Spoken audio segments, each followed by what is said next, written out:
మనము ప్రకటన గ్రంథాన్ని ధ్యానం చేస్తా ఉన్నాం. ఒక రెండు విషయాలు మనం ఈరోజు తెలుసుకొని మనం ముందుకు వెళ్దాం. ప్రకటన గ్రంథము 2వ అధ్యాయము 2వ వచనాన్ని 3వ వచనాన్ని మనం చదువుకుందాం. ప్రకటన గ్రంథము 2వ అధ్యాయము. నీ క్రియలను, నీ కష్టమును, నీ సహనమును నేను ఎరుగుదును. నీవు దుష్టులను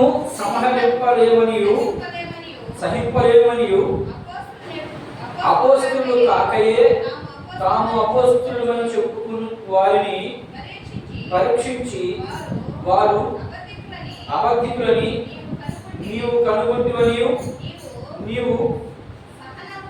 నీవు సహనము కలిగి నా నామము నిమిత్తము భారము భరించి అలయలేదని నేను ఎరుగుదును.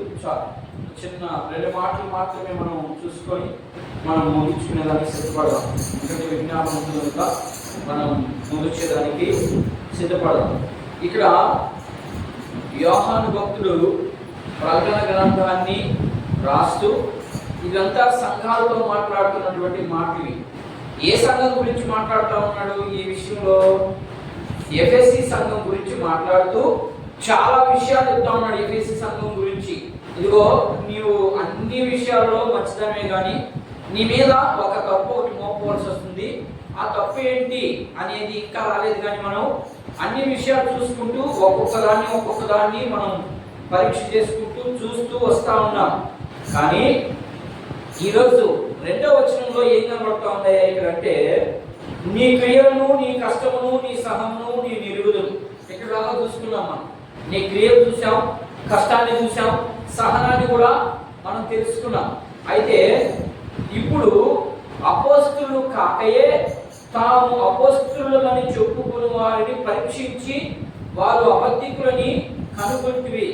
ఎఫెసీ సంఘంలో ఉన్నటువంటి విశ్వాసులు ఎలా ఉన్నారంటే, ఏ బోధ పడితే ఆ బోధ వినడం లేదు. అక్కడ నేను చాలా జాగ్రత్తగా వినాలి. ఇక్కడ ఏం చెప్తున్నాడంటే, ఎఫెసీ సంఘంలో ఉన్నటువంటి విశ్వాసుల గురించి, వాళ్ళలో ఉన్నటువంటి అన్నిటికంటే గుడ్ క్వాలిటీ ఏదైనా ఉంది అంటే ఇదే. వాళ్ళు ఏ బోధ పడితే ఆ బోధ వినేవాళ్ళు కాదు, వాళ్ళు వినరు. ఎందుకని అక్కడ క్లారిటీగా చెప్తున్నాడు. అక్కడ అపోస్తలులు కాకనే మేము అపోస్తలులు చెప్పుకొని ఒక గుంపు బయలుదేరింది. ఆ గుంపు సువార్త చేస్తూ ఉంది. ఇక్కడ ఇంకా చాలా మంది సువార్త చేస్తూ ఉన్నారు. అలాంటి సమయంలో సంఘము పరీక్షించింది.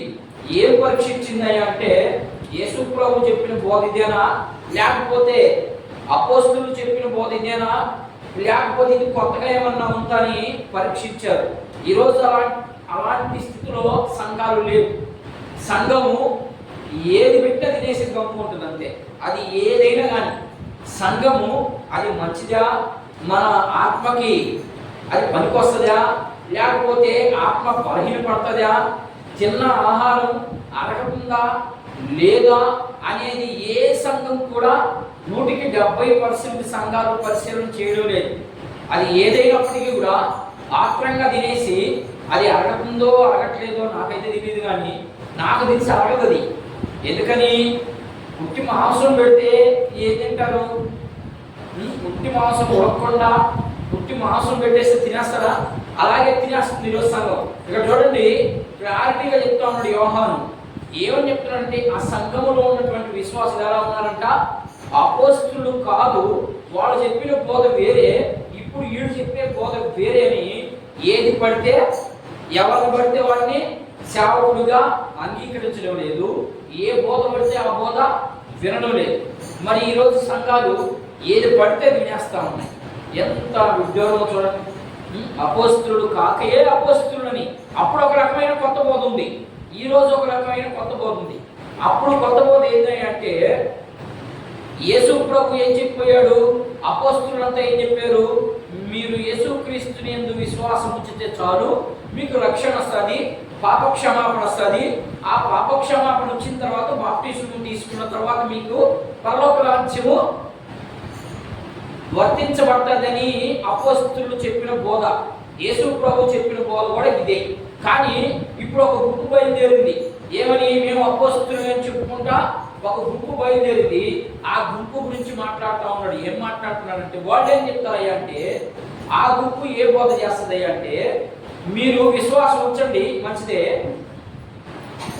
రక్షణ పొందుకోండి మంచిదే, కానీ సున్నతి లేకుండా మాత్రం మీరు పరలోక రాజ్యానికి పోరు. ఎందుకని? అది మోషే మనకి ఇచ్చినటువంటి ఆజ్ఞ. కాబట్టి మీరు ఏం చేసినా చేయకపోయినా ఖచ్చితంగా మీరు సున్నతి పొందుకోవాలి. ఇది ఆ రోజు అబద్ధపు బోధ. ఇక్కడ ఉన్నటువంటి పాయింట్ మీరు అర్థం చేసుకోండి. ఆ రోజు అబద్ధపు బోధ ఏదైనా ఉంది అంటే, అపోస్తలులు బోధించినటువంటి బోధ ఏదైనా ఉంది అంటే ఇది ఆ రోజుల్లో. మరి ఈ రోజుల్లో ఉన్నదాన్ని వివరించకుండా ఏదో ఒక ముక్క తీసుకొని దాని మీద వెళ్ళిపోతా ఉన్నారు అంటే, ఆ సంఘం ఎలాంటి పరిస్థితుల్లో ఉందో, ఆ సంఘంలో ఉన్నటువంటి విశ్వాసులు బైబిల్ గురించి సరైనటువంటి నాలెడ్జ్ లేకుండా ఈరోజు బోధిస్తూ ఉన్నటువంటి బోధకుల విషయంలో మీరు సంఘంలో ఉన్నటువంటి విశ్వాసులు జాగ్రత్తగా ఉండాలి అని హెచ్చరిక చేస్తా ఉన్నాడు. ఇక్కడ ప్రకటన గ్రంథాన్ని మనం ధ్యానం చేస్తున్నాం అంటే అన్ని హెచ్చరికలే మనకి. మీరు ఎలా ఉన్నారు, మీ పరిస్థితి ఎలా ఉంది, నువ్వు వింటున్నటువంటి బోధ ఎలాంటిది, నువ్వు నడుస్తున్నటువంటి మార్గం ఎలాంటిది, ఆ మార్గంలో సరైనటువంటి మార్గంలో వెళ్తున్నావా లేకపోతే ఇంకొక మార్గంలో వెళ్తున్నావా అని హెచ్చరికలు చేస్తూ ఉన్నటువంటి పుస్తకమే ప్రకటన గ్రంథం. ఈ సంఘాలలో ఉన్నటువంటి విషయాలన్నీ కూడా ఆ సంఘంలో అలా ఉంది, మరి మన సంఘంలో అలా ఉందా లేదా అని పరిశీలన చేసుకుంటూ ముందుకు వెళ్ళడమే మన జీవితం అంతా. కాబట్టి ఇక్కడ ఏం చెప్తున్నాడంటే, ఏది పడితే అది మీరు తినొద్దు. బైబిల్ చదవండి, చదివిన దాన్ని అర్థం చేసుకునేదానికి ప్రయత్నం చేయండి, చెప్పేది అలా ఉందా లేదని పరిశీలన చేయండి అని చెప్తా ఉన్నాడు. కాబట్టి ఒక 2 విషయాలు అపోస్తలుడైన పౌలు తీతు గారికి రాస్తూ కొన్ని మాటలు చెప్తున్నాడు. చూద్దాం. కొన్ని మాటలు చూసి మనం ఏం భరించిందని. ఆ సంఘము, ఎఫెసీ సంఘము, భారము, నా నామము నిమిత్తము నువ్వు భారం భరించావు అన్నాడు. ఏమి భారం భరించిందో తర్వాత చూద్దాం. అపోస్తలుడైన పౌలు ఒక మాట చెప్తా ఉన్నాడు. చూద్దాం. తీతుకు రాసినటువంటి పత్రిక 11వ అధ్యాయం 1వ అధ్యాయం 11వ వాక్యం. తీతుకు రాసినటువంటి పత్రిక, వారి నోరులు మూయింపవలెను, అట్టివారు ఉపదేశింపకూడదని వాటిని దుర్లాభం కొరకు ఉపయోగించు కుటుంబాలనే పాడు చేయించున్నారు. చూసారా ఏం చెప్తా ఉన్నాడు ఇక్కడ పౌలు? మీరు వారి నోరు చూడండి. పౌలు ఏం చెప్తా ఉన్నాడంటే ఇక్కడ తీతుకి, పౌలు ఏం చెప్తున్నాడంటే తీతుకి, తీత ఇదిగో క్రేతు అనే ప్రాంతం ఒకటి ఉంది. ఆ ప్రాంతంలో ఉన్నటువంటి ప్రజలు యేసుక్రీస్తుని అంగీకరించారంటే కొంత గుంపు తయారయ్యి ఆ గుంపు ఏం మాట్లాడుతుందంటే రకరకాలుగా మాట్లాడుతుంది. ఆ మాట్లాడినటువంటి మాటల్ని నీవు వెళ్ళి వారి నోరును ముయించు, అది కరెక్ట్ కాదు, నేను చెప్పేదే కరెక్ట్ అని నువ్వు అక్కడికి వెళ్ళి అక్కడ వారి నోరు ముయించని చెప్తూ ఇంకా కొన్ని మాటలు మాట్లాడుతున్నాడు. చూద్దాం. చదువునే. వారిలో ఒకరు అనగా వారి సొంత ప్రవక్తలలో ఒకడు ఎట్లా, నేను క్రేతీయులు ఎప్పుడు అబద్ధికులను, దుష్ట మృగములను, సోమరిపోతులకు తిండిపోతులనై ఉన్నారు. ఈ సాక్ష్యము నిజమే.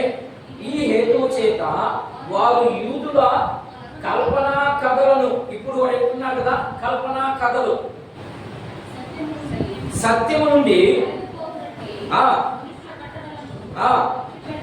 లక్ష్య పెట్టక విశ్వాస విషయంలో స్వస్థతకు నిమిత్తం వారు కఠినముగా గద్దింపు, పవిత్రులకు అన్నీ పవిత్రములే గాని అపవిత్రులకు అవిశ్వాసులకు ఏది పవిత్రము కాదు. వారి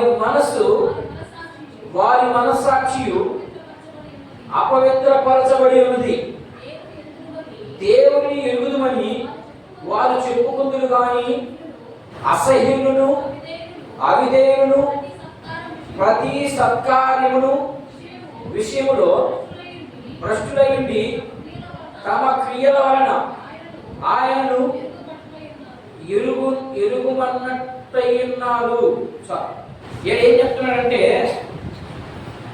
తీతుకు ఏం చెప్తా ఉన్నాడంటే, నువ్వు వెళ్ళి అక్కడ యూదులు అంటే తెలుసు కదా మీకు, ఆ రోజుల్లో యూదులు కల్పనా కథలు, పెద్దల పారంపర్యాచారాలన్నింటినీ కూడా ఒక కథ రూపంలో వాళ్ళు బోధిస్తూ ఉన్నటువంటి ఆ బోధకి అట్రాక్ట్ అయిపోయారు. అక్కడ ఉన్నటువంటి విశ్వాసులంతా కూడా, ఆ క్రేతు అనే ప్రాంతంలో ఉన్నటువంటి విశ్వాసులందరూ కూడా వారు అపోస్తులు పౌలు చెప్పినటువంటి బోధని పక్కన పెట్టి యూదులు కల్పనా కథలు అంటే ఈరోజు తీసుకుంటున్నారు కదా, ఒక్క వాక్యం తీసుకుంటాడు, వెళ్ళిపోతాడు ఇక్కడ బయటికి. మీ అక్కట పోయింది, మీ చెల్లెలు ఎట్టు పోయింది, నేను ఆడకు పోయినాను, అది జరిగింది. ఇవన్నీ కూడా కల్పనా కథలు. యేసు ప్రభు కూడా బోధించాడు. బోధించినప్పుడు ఎలా బోధించాడు ఆయన? అన్ని ఉదాహరణ రూపంతో బోధించాడు. నువ్వు ఉదాహరణకు పోవాలంటే నువ్వు ఎంతసేపు బయటకు వెళ్ళకూడదు. బైబుల్లోనే చాలా ఉదాహరణలు ఉన్నాయి. ఆ ఉదాహరణలు తీసుకొని మాట్లాడాలి, కానీ నువ్వు ఎట్టుబడితట్టు వెళ్ళకూడదు. ఈరోజు కూడా కల్పనా కథల వైపు వెళ్ళిపోతా ఉన్నారు జనాలు. సంఘంలో ఉన్నటువంటి విశ్వాసులందరూ కూడా ఇలాంటి ఏమి పరిశీలన చేయడం లేదు. ఏదో ఆయన చెప్పాడు, వీళ్ళు విన్నారు, అంతే, వెళ్ళిపోతున్నాం. అది వాక్యానుసారమైనటువంటి విశ్లేషణ ఏమైనా ఉందా, వాక్యానికి అనుకూలంగా ఏమైనా ఉందా అని మనము ఎప్పుడు కూడా పరిశీలన చేయం కాబట్టే అలాంటి స్థితిలో ఉన్నారు. ఇంకొక వచనం చూడండి, ఆయన ఎఫెసీ పత్రిక ఇంకొక 2 వచనాలు చూద్దాం. తర్వాత ఒక్క మాట చెప్పి నేను ముగిచేస్తాను. ఎఫెసీలకు రాసినటువంటి పత్రిక 4వ అధ్యాయము 14-15 వచనాలు. అందువలన మనం ఇక మీదట ఏమా పసి పిల్లలమై ఉండి మనుషుల మాయోపాయముల చేత మంచలతోను తప్పు మార్గములను గాలికి కొట్టుకొని పోవునట్లు కల్పింపబడిన ప్రతి ఉపదేశమునకు ఇటు అటు కొట్టుకొని పోయి అలల చేత ఎగరగొట్టబడిన వారిమై అట్లుండగా ప్రేమ కలిగి ఏం చెప్తా ఉన్నాడు ఇక్కడ? ఎఫెసీ సంఘంలో ఉన్నటువంటి విశ్వాసులకి మరలా ఒక చక్కగా ఒక మాట మాట్లాడుతూ ఉన్నాడు. ఏమని చెప్తున్నాడంటే, మీరు కల్పనా కథల వైపు వెళ్ళారంటే, ఎందుకని అవన్నీ కట్టు కథలు కాబట్టి ఎప్పుడైనా అలలు వస్తాయా? ఏమో వాక్యం బోధిస్తే అలా ఏంటి వచ్చేది? అక్కడ ఏంటి అలంకార రూపంగా రాశాడు ఆ మాటని. అలల చేత అంటే మీకు శ్రమలు వచ్చినప్పుడు ఆ కల్పనా కథల వైపుకు వెళ్ళి ఆ కథలు విన్నారు కాబట్టి ఆ శ్రమలో మీరు నిలబడలేరు అని చెప్తున్నాడు అక్కడ. బైబుల్ బోధంతా కూడా, బైబుల్లో ఉన్నటువంటి వచనాలన్నింటినీ కూడా చాలా చక్కగా మనం డీల్ చేసుకుంటూ వెళ్ళాలి. అవి అలంకార రూపంగా మాట్లాడాడా, లేకపోతే అక్షరార్థంగా మాట్లాడాడా, లేకపోతే ఆత్మీయార్థంగా మాట్లాడాడా అనేవి మనం పరిశీలన చేయాలి. అలా పరిశీలన చేయాలి అంటే మనం ఖచ్చితంగా బైబిల్ని అధ్యయనం చేయాలి, నేర్చుకోవాలి. అలా నేర్చుకున్నప్పుడు మాత్రమే అవన్నీ మనకు తెలుస్తాయి. లేకపోతే ఏం తెలియదు. ఇక్కడ ఏం మాట్లాడుతున్నాడు? మీరు సత్యం వైపుకు వెళ్ళండి. కల్పనా కథల వైపుకు వెళ్ళారా? మంచిదే, వెళ్ళండి, ఏమి ఇబ్బంది లేదు. కానీ మీకు అలలు వచ్చాయనుకో, అలంటే శ్రమలు వచ్చాయనుకో, ఆ శ్రమలో మీరు ఈ కల్పనా కథలు విన్నోళ్ళు శ్రమలో నిలబడలేరు, యేసు ప్రభుని వదిలేస్తారు. అందుకని మీరు కల్పనా కథల వైపుకు వెళ్ళొద్దు. వాక్య విశ్లేషణ ఎక్కడుందో పరిశీలన చేయండి. అక్కడికి వెళ్ళి ఆత్మకు సరిపడా ఆహారాన్ని మనం తినాలి. ఆత్మకు సరిపడా ఆహారం తినకుండా ఏది పడితే తినేస్తే శ్రమ వచ్చినప్పుడు కానీ, కష్టం వచ్చినప్పుడు కానీ ఉపదేశాలు విని మీరు ఎటుబడితట్టు పడిపోయారు అంటే ఇబ్బంది పడతారు అని కొన్ని హెచ్చరికలు పౌలు గారు చేశాడు. ఇప్పుడు దాకా మనం ఉదాహరణకు మాత్రమే మాట్లాడుకున్నాం. ఇప్పుడు వాక్య భాగంలోనికి వెళ్ళి, వాక్య భాగంలో నా నామము నిమిత్తము భారము భరించి, ఎవరు భరించారు? ఏమో మీరేమైనా భరించారా? అక్కడ ఏమి రాయబడిందంటే, నా నామము నిమిత్తము మీరు భారము భరించి. ఏ భారం భరించారు అంటే, ఎవరు భరించారంటే మొదటి శతాబ్దంలో ఉన్నటువంటి క్రైస్తవులు. అర్థమైందా? మొదటి శతాబ్దంలో క్రైస్తవులు, యేసుక్రీస్తు ప్రభువుని అంగీకరించబడినటువంటి ప్రజలందరూ కూడా చాలా భారాలు అనుభవించారు. వాళ్ళు శ్రమలు అనుభవించారు, కష్టాలు అనుభవించారు, ఎన్నెన్నో శ్రమలు భారాలు అలా అనుభవించారు అని వాక్యం చెప్తా ఉంది. కాబట్టి ఒక 2-3 విషయాలు చదువుదాం. చదివి, చాలా మంది యేసు ప్రభువుని నమ్ముకుంటే ఏమి రావు, శ్రమలు రావు అనే విషయాన్ని ఎక్కువగా వింటా ఉన్నాం మనం. ఎక్కడన్నా చూడండి, యేసు ప్రభువుని నమ్ముకుంటే శ్రమ రాదు, మీకు కష్టాలు రావు అనేవే ఎక్కువ మాటలు ఉన్నాయి. కాకపోతే ఒకవేళ శ్రమ వచ్చిందంటే ఏదేదో చెప్తా ఉంటారు. కాదు, ఇక్కడ వాక్యమే చెప్తా ఉంది. చూద్దాం ఏమిటంటే, ఇప్పుడు చెప్పిన నా నామం నిమిత్తము మీరు భారము భరించారు. ఏమిటి ఆ భారము, ఎవరు భరించారు అనేది కొన్ని విషయాలు చూద్దాం. అపోస్తలుల కార్యముల గ్రంథం 5వ అధ్యాయం 40వ వాక్యాన్ని ఒకసారి గమనిద్దాం.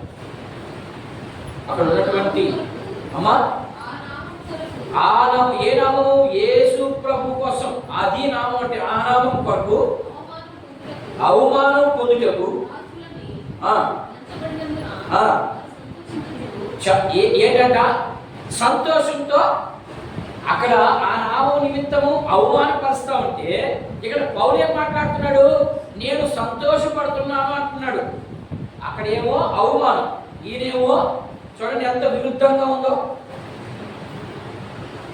ఆయనేమో ఆ నామం నిమిత్తం నేను అవమానపరచబడుతున్నాను అని ఆయన చెప్తా ఉంటే, ఇక్కడ పౌలు ఏం చెప్తున్నాడు? వెంటనే నేను సంతోషపడుతున్నాను, అక్కడ అవమానం వస్తే నేను సంతోషపడతా ఉన్నాను అని అంటున్నాడు. ఇంకా చదువునే,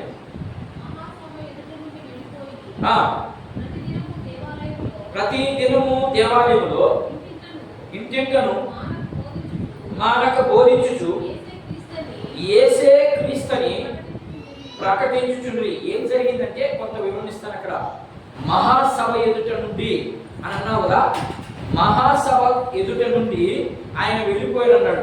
ఏంటి ఆ మహాసభ అంటే, పౌలు సువార్త చెప్తా ఉంటే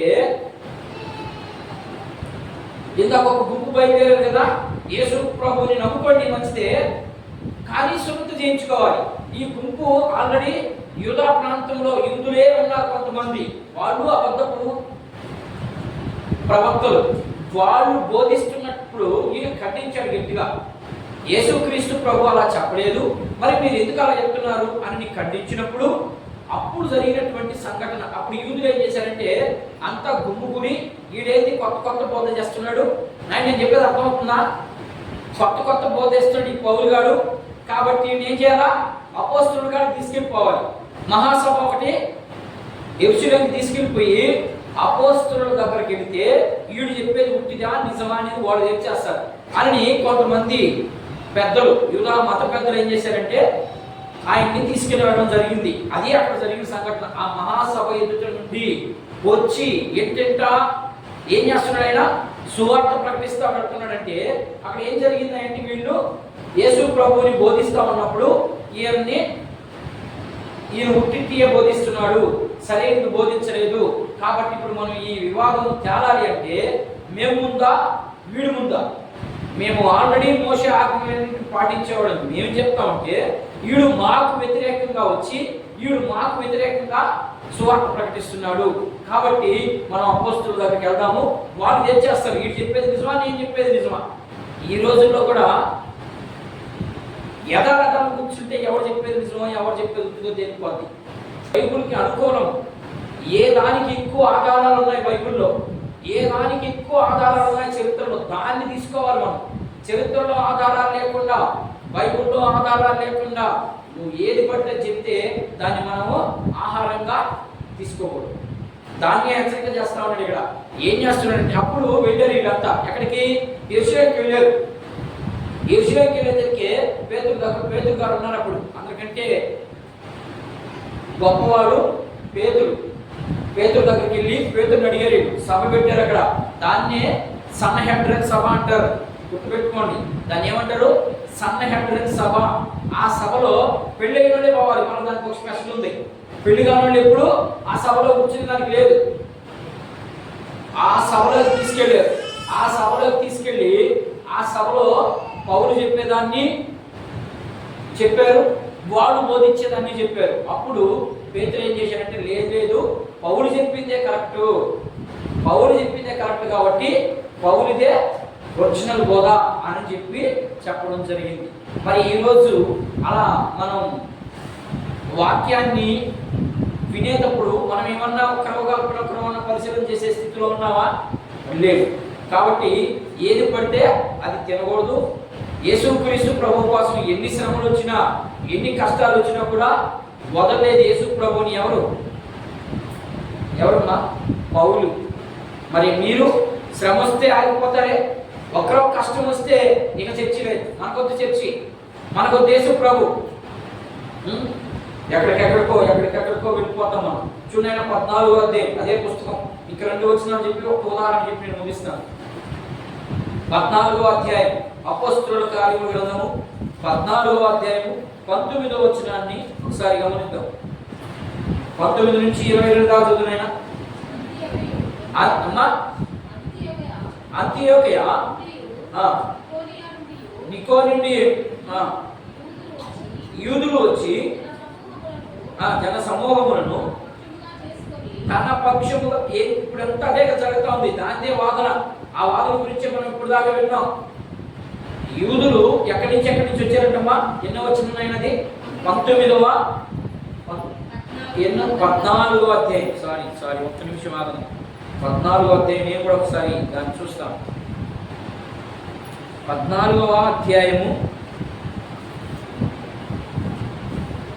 14వ అధ్యాయము ఎన్నో వచ్చినాయన? 19వ వచ్చిన చూద్దాం ఒకసారి. అంతియోకా నుండి ఇకోనియా నుండి యూదులు వచ్చి జన సమూహములను తమ పక్షముగా చేసుకొని పౌలు మీద రాళ్ళు రువ్వి అతడు చనిపోయాడని అనుకొని పట్టణము వెలుపలికి అతనిని ఈడ్చిరి. అయితే శిష్యులు అతని చుట్టూ నిలిచి ఉండగా అతడు లేచి పట్టణంలో ప్రవేశించి మరునాడు బర్నబాతో కూడా దెర్బేకు బయలుదేరిపోయిను. వారు ఆ పట్టణములలో సువార్త ప్రకటించి అనేకులను శిష్యులుగా చేసిన తరువాత లుస్త్రాకు, ఇకోనియాకు, అంతియోకాకు తిరిగి వచ్చి శిష్యులు మనస్సులను దృఢపరిచి విశ్వాసమందు నిలకడగా ఉండవలననియు అనేక శ్రమలను అనుభవించి మనము దేవుని రాజ్యములో ప్రవేశింపవలనని వారిని హెచ్చరించెను. ఏం చెప్తా ఉన్నాడు చూడండి ఇక్కడ. ఏంటంట? యూదులు వచ్చారంట కొంతమంది. అంటే ఎవరినంతా? ఎవరమ్మా? ఒక పార్టీ వాడు. యూదులు ఒక పార్టీ వాడు అంతా వచ్చి ఏం చేశారు? వాళ్ళ మనుషుల్ని వైరిపేసుకున్నారు, పక్కకు తీసుకొచ్చేశారు. ఏంటంటే ఆ పౌలు గారి మాట మీరు వినొద్దు, మీరు నా మాట వినని చెప్పి ఒకవైపుకు తీసుకొచ్చేసారు వాళ్ళ ప్రజలందరినీ. అంటే వాళ్ళ బంధువులు, వాళ్ళ రక్త సంబంధికులు. ఆ యూదా గుంపులో ఉన్నటువంటి సగమందంతా ఒకవైపు వెళ్ళిపోయారు. ఒకవైపుకి వెళ్ళిపోయి పౌలుని ఏం చేశారంట? రాళ్ళు తీసుకొని కొట్టారంట. రాళ్ళు తీసుకుని కొడితే ఈ చచ్చాడని ఈడ్చి బయట పారేశారంట. చూడండి ఎంత శ్రమ అనుభవించాడు. ఈ రోజు కూడా గుంపులుగా డివైడ్ అవుతున్నారు. కొరింథీ పత్రికలో మనం చూస్తే మొదటి పత్రికలో కూడా కొందరు అపోల్లో వాడు, కొందరు క్రీస్తు వాడు, కొందరు పేతురు వాడు, కొందరు పౌలు వాడు, ఇట్లా రకరకాల బ్యాచ్లు తయారయ్యారు. ఇది ఇప్పుడు కాదు, అప్పుడు నుండే ఉంది. సైతాన్ గాడు భలే తెలియగలిగిన వాడు అవ్వని ఎట్లా మోసం చేశాడంటే వాడు యుక్తితోనా కుయుక్తితోనా? యుక్తితో కాదు, కుయుక్తితో. అంటే ఒక ప్లాన్, ముందుగానే ఒక ప్లాన్ వేసి కుయుక్తితో వాడిని మోసం చేసేసింది అవ్వని. అలాగనే ఈరోజు సంఘాలు కూడా మోసపోతా ఉన్నాయి. కారణం ఏంటంటే అక్కడ సరైనటువంటి ఆత్మీయ ఆహారం దొరికితే అప్పుడు సంఘాల విభేదాలు ఉండవు, సంఘాలకి ద్వేషాలు ఉండవు. ఎట్లా ఒక పార్టీ మనుషులుగా చీలికలుగా ఉండరని దేవుని వాక్యము హెచ్చరిస్తా ఉంది ఈరోజు. చూడండి ఎంత క్లారిటీగా చెప్తా ఉన్నాడో. యూదులంతా ఒక గుంపుకి వెళ్ళిపోయి పౌలుని కొట్టారంట. కొట్టిన ఏమన్నా ఆయన మౌనం అయిపోయాడా? ఆయన మీద పెట్టినటువంటి భారం ఏంటి? మన అపోస్తల కార్యం 9:15 గమనిస్తే ఆడుంది ఆయన మీద పెట్టినటువంటి భారం. ఈయన నా నామము నిమిత్తము అన్యజనుల ఎదుట నా నామము నిమిత్తము భారము భరించి ఎన్ని శ్రమలైనా చదువునైనా అందుకు ప్రభు నీవు వెళ్ళుము, అన్యజనుల ఎదుటను రాజుల ఎదుటను ఇశ్రాయేలు ఎదుటను నా నామము నిమిత్తము నా నామము భరించుటకు ఇతడు నేను ఏర్పరచుకున్నటువంటి సాధన, లేకపోతే సావుడై ఉన్నాడు ఆయన. యేసు ప్రభు ఏర్పాటు చేసుకున్నటువంటి వ్యక్తి ఎప్పుడు శ్రమలు ఉండానే వెళ్ళాడు పౌలు. ఏ రోజు సంతోషం లేదు ఆయనకి, ఏ రోజు సమాధానం లేదు ఇంకా ఆయనకి. అసలు ఉందా? ఆయన భార్య ఉందా? చచ్చిపోయిందా? లేకపోతే వదిలేసిందా ఆయన్ని? యేసు ప్రభువుని నమ్ముకున్నటువంటి వారికి భార్యాభర్తలు ప్రేమగా ఉండాలని చెప్తున్నారే. ఎక్కడుంటుంది ప్రేమ? ఇద్దరు ఆత్మీయులైతేనే ఆ కుటుంబం సరిగా ఉంటుంది. ఒకరు ఆత్మీయులైండి, ఒకరు శరీర స్వభావాలు అయితే ఆ కుటుంబం ఎప్పుడు కొలాప్స్ అయిపోతూ ఉంటుంది అంతే. కాకపోతే పైకి మాత్రం భక్తి పొరలో చెప్పుకుంటా ఉంటాం అంతే. ఇద్దరు ఆత్మీయులై ఉండాలి, ఇద్దరు యేసు ప్రభు మాటకి అనుకూలంగా ఉండాలి. అప్పుడు మాత్రమే ఆ సంసారం కానీ ఆ యొక్క ఆ ఫ్యామిలీ లేదా ఆ కుటుంబం సంతోషం ఉంది. ఇక్కడ అదే జరిగింది. పౌలు భార్య, ఆమె విషయం మనకు చరిత్రలో చాలా ఉంది, కానీ అది అంత క్లారిటీగా నేను కూడా ఇంకా ఎక్కడ నేర్చుకోలేదు. కొద్దిగా నేర్చుకున్నాను, ఇంకా చాలా మంది నేర్చుకోవాల్సింది. కాబట్టి పౌలు భార్య గురించి ఎక్కడైనా ప్రస్తావించడం జరిగిందా? పేతురు భార్య గురించి ఎక్కడైనా ప్రస్తావించడం జరిగిందా? ఏదో కొద్దిగా వదిలిపెడతారు, కానీ అంతా వదిలిపెట్టరు. ఎందుకంటే ఆ రోజుల్లో కుటుంబాలలో సమాధానం దొరకాలి అంటే, సంతోషం ఉండాలి అంటే, లేకపోయినా ఉన్నట్టుగా జీవించాలి అంటే భార్య భర్తలు ఇద్దరు ఎలా ఉండాలంట? దేవుని వైపు చూడాలి వాళ్ళిద్దరు. అప్పుడు మాత్రమే ఆ కుటుంబము సంతోషంగా సమాధానం. అదే చెప్తున్నాడు ఇక్కడ. యేసు ప్రభు నిమిత్తము ఎన్ని శ్రమలు అనుభవించాడో చూడండి. రాళ్ళు కొట్టి ఈడ్చారంట. మరి ఈరోజు యేసు ప్రభు నిమిత్తము మనం బయటకు వెళితేనే, ఏదైనా ఒక మాట చెప్తేనే ఎంత పొడుగు పాపం వస్తా ఉంది జనాలకి. మరి అక్కడ ఎంత శ్రమ పడ్డాడు ఆయన. మనం అలాంటి భారాలు అనుకున్నా ఈరోజు ఏం లేవు. మనం సింపుల్గా వస్తాం, సింపుల్గా వెళ్ళిపోతాం. సరే, ఇంకొక మాట ఉన్నాయి. అలాంటి అనుభవాలు, దానికోసం ఇదంతా ఎందుకు చేశాడు ఆయన? ఒక్క మాట చెప్పి నేను ముగించేస్తాను. ఆయన ఇదంతా ఎందుకు చేసి ఉంటాడు? ఆయన చెప్పాడు. ఆయన ఏం చెప్పాడంటే, పరలోక రాజ్యం, దేవుని రాజ్యాన్ని కట్టేదానికి మాత్రమే ఇవన్నీ కూడా అనుభవించడం జరిగింది. ఇలాంటి అనుభవాలు పాత నిబంధనలో ఎవరినైనా ఒక పేరు చెప్పండి. ఆయన పాత నిబంధనలో యేసు ప్రభు నిమిత్తం భారము భరించబడినటువంటి వ్యక్తి ఎవరైనా ఒక్కరు చెప్పండి. అసలు యేసు ప్రభు ఉన్నాడా అని డౌట్ మీకు. పాత నిబంధనలో యేసు ప్రభు ఉన్నాడా అనే డౌట్. నేను ఇప్పుడు ఏం చెప్తున్నానంటే, పౌలు పడ్డాడు, యేసు ప్రభు నిమిత్తము శ్రమ పడ్డాడు. ఇది ఇంత క్రొత్త నిబంధన. అంటే యేసు ప్రభు శరీరధారిగా భూమి మీదకి వచ్చిన తర్వాత జరిగిన సంఘటన. యేసు ప్రభు శరీరధారిగా రానప్పుడు యేసు ప్రభు కోసం చాలా వదులుకున్నటువంటి ప్రజలు చాలా మంది ఉన్నారు. వాళ్ళు ఒక్క భక్తులను చెప్పండి చూద్దాం. చాలా వదులుకున్నాడు. ఏమా ఏ ప్రవక్త? పౌలు ప్రవక్త కదా. ఇంకెవరో చెప్పండి, ఇంకెవరు లేరా? పాత రోజుల్లో చాలా మంది చాలా వదులుకున్నారు. యేసే ఉన్నాడు కదా. ఏమమ్మా యేసే విన్ను వదులుకున్నాడు? అన్న అమ్మేశారా? అమ్మేసిన తర్వాత ఏమన్నా ఒక్క మాట మాట్లాడారా? ఇదంతా కారణం ఏంటి అడగచ్చు కదా. ఏమన్నా నన్ను ఎందుకు అమ్ముతున్నావని అడగలేదు. ఏం చూశాడు ఆయన?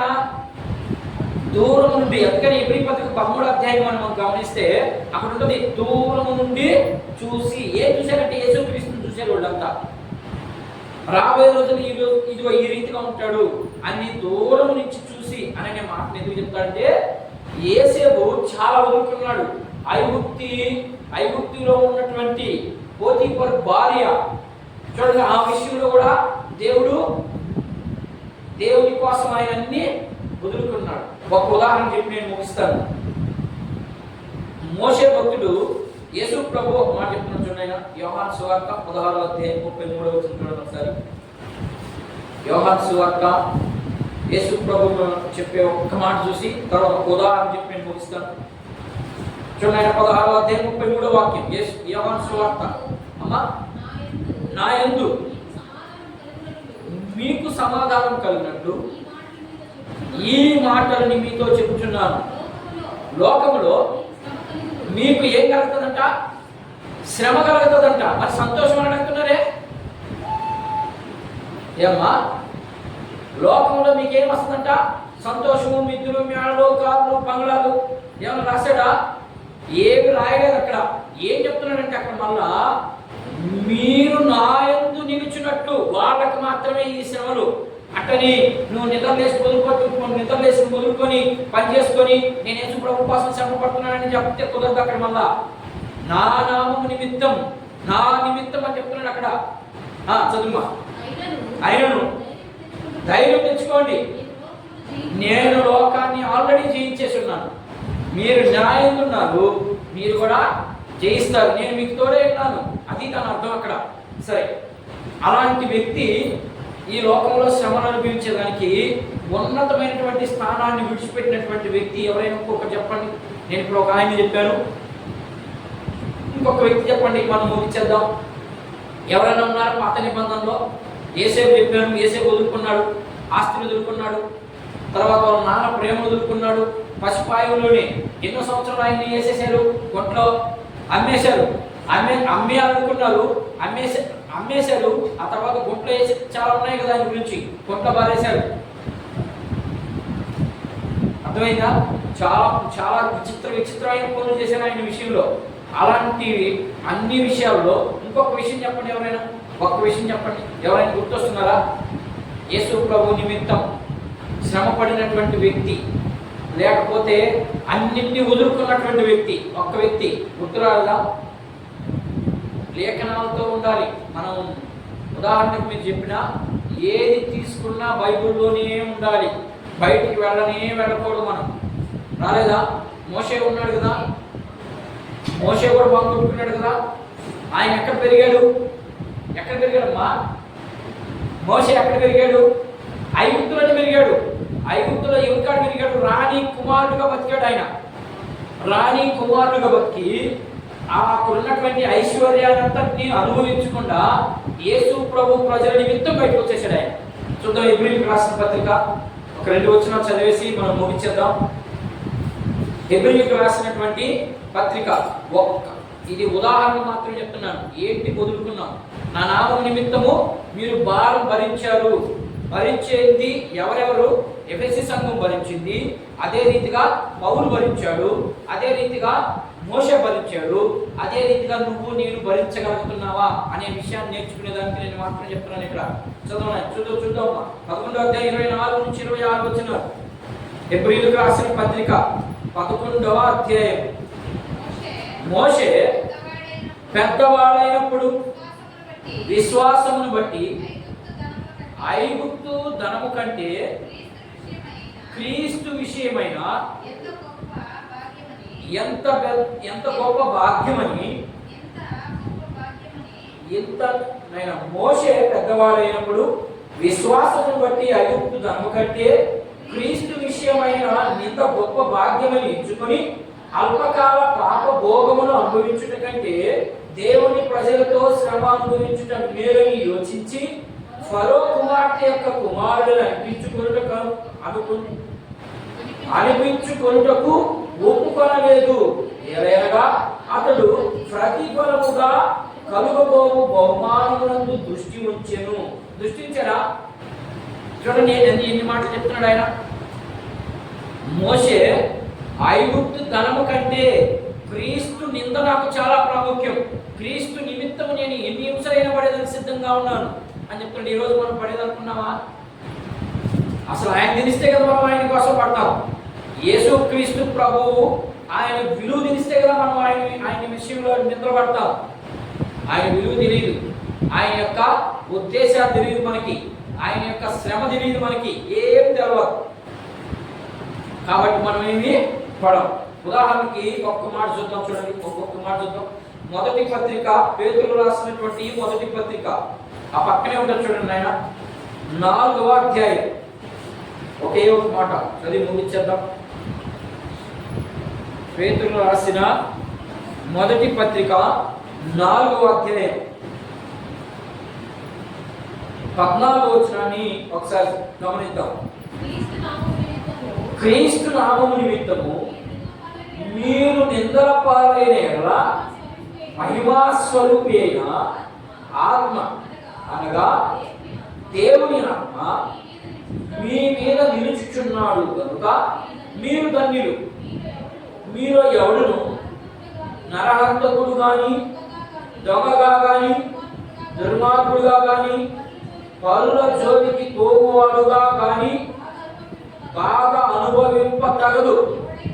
ఎవడైనను క్రైస్తవుడైనందుకు బాగా అనుభవించిన ఎడల అతడు సిగ్గుపడక ఆ పేరును బట్టి దేవునిని మహిమపరచవలెను. చూడండి ఏం చెప్తా ఉన్నాడు ఇక్కడ. ఏం చెప్తా ఉన్నాడు? మనం ఒక్క మాట అంటే చాలు, ఇక్కడ మనం మన ఇష్టం, ఇక మన నోరికి తాళం ఉండదు, పాడేస్తాం. ఇక్కడ ఏం చెప్తున్నాడు? ఎవడైనా క్రైస్తవుడై ఉంటే, ఏం చెప్తా ఉన్నాడు ఇక్కడ? క్రైస్తవుడు అంటే మనంతా క్రైస్తవులే కాదా? అంతా క్రైస్తవులే. ఒక్క మాట అంటే చాలు, ఇక ఇక అర్థం ఉండదు, వెళ్ళిపోతా ఉంటుంది. మరి ఇక్కడ ఏం చెప్తున్నాడు? ఎవడైనా క్రైస్తవుడైతే మీరు ఏం చెప్తా ఉన్నాడమ్మా? మీరు అలా మాట్లాడడం తగదు, మీరు అలా ఉండకూడదని హెచ్చరిస్తున్నాడు. తగదు అంటే చేయొద్దు అని అర్థం. మరి మనం ఎలా ఉన్నామో మనం పరీక్ష చేసుకుందాం. మనం పరీక్ష చేసుకొని ఇప్పుడు చెప్పబడినటువంటి మాటల్లో, ప్రభువా ఇంతవరకు దాకా మేము నీ పోలికని విడిచిపెట్టాం, నీ మాటల్ని మేము విడిచిపెట్టాం, కాబట్టి ఇకనైనా నీతో కూడా బ్రతికే దానికి ఛాన్స్ మాకు అనుగ్రహించావు. కాబట్టి ఈ రోజు నుంచి మేము నీతో కూడా ఉండే భాగ్యాన్ని మాకు అనుగ్రహించు ప్రభువా అని ప్రార్థన చేద్దాం.